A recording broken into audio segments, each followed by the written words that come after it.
You're listening to ABC Queensland with Sarah Howells.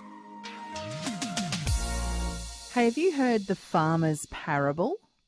Yeah, settle in. It's story time this morning on ABC Radio Queensland. You ready?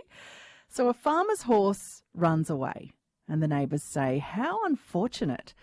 The farmer replies, "Maybe." The next day the horse returns and brings several wild horses with it and the neighbours say, "How lucky." The farmer replies, "Maybe." The farmer's son tries to ride one of those wild horses and then he falls and he breaks his leg. The neighbours say, "How unfortunate." The farmer replies, "Maybe." And soon after, soldiers come to the village to conscript young men for war. The farmer's son is then spared because of the broken leg. And the neighbours say, "How lucky." And the farmer replies, "Maybe." Have you heard this before? What can this teach you about yourself and about how to deal with things in life? Psychology consultant and author Dr. Jo Lukens has some insight. Good morning. Good morning, Sarah. Tell me a bit more about why this farmer's parable resonates so much today. Oh, it's such a great story, isn't it? And we do know it is a story of fiction, but I think what it does is it really highlights the unpredictability of life and reminds us that we rarely know the full significance of events as they happen. So I think what it does is it really encourages us to pause and reflect and recognise that the outcomes might change over time. And how can that maybe mindset help us deal with adversity? Yeah, I really like the maybe mindset because I think what it does is we don't get too fixed and locked in that things. We're very quick to judge things as good and bad. So I think what the maybe mindset does is it makes us open to future possibilities. And I'm always reminding people in the work I do that it's not so much what happens to us, but it's the way we manage it and deal with it. And I think this story has a really nice reminder for us that in different ways that we can manage those things, particularly when they don't quite go to plan. Why is it, do you think, that people tend to judge these events so quickly? And I guess, what are the risks?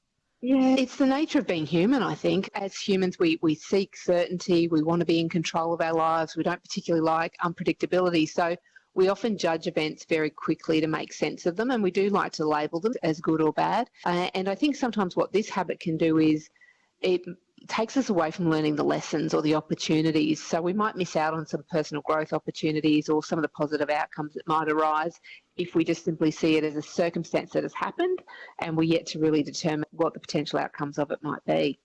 I guess not everyone is a farmer, not everyone has a horse, not everyone has a son, but what are some of the practical ways that we can apply the parable's lesson these days?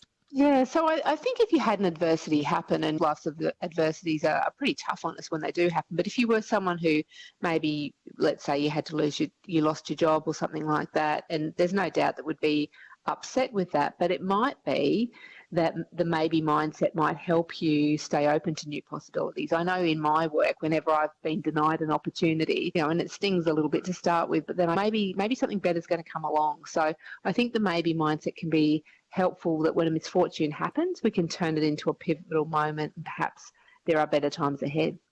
On ABC Radio Queensland, I'm Sarah Howells and you're joined by psychology consultant and author Dr. Jo Lukens.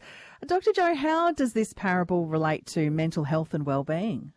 Yeah, really helpful in that domain. So I think what it does is when we have that maybe mindset, we don't get so fixed on the negative, it really does get us closer to a phenomenon we refer to as acceptance. Now, you don't always have to like what happens to us, but when we accept it, then we can be ready to move on. So I think what it can do for us is it can be helpful in those moments of worry or concern.